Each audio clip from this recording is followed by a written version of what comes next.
Looking to upgrade your Ford, Lincoln, or Mercury vehicle stereo without the hassle?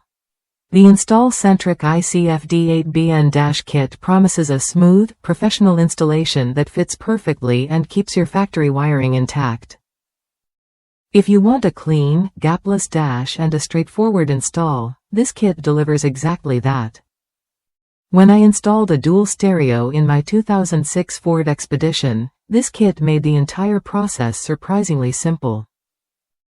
It comes with everything you need: a dash kit crafted from high-quality ABS for a flawless match in color and texture, a wire harness that connects directly to the factory harness without cutting a single wire, and connectors designed for a secure fit.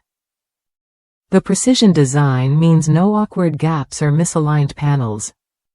Plus, the step-by-step instructions with color-coded wires took the guesswork out of wiring, saving me time and frustration. What changes when you choose this kit?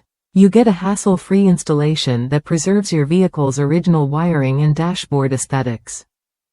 No special tools required, no permanent modifications, and no stress.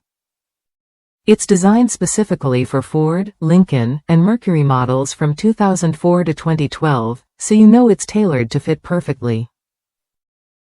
Whether you're a DIY enthusiast or just want a reliable upgrade, this kit makes the job approachable and clean. If that's you, someone who values quality, ease, and a professional finish, this dash kit is worth a look. It's a complete solution that simplifies aftermarket stereo installation without compromising your vehicle's factory setup. Try it when you're ready to upgrade your sound system with confidence and style.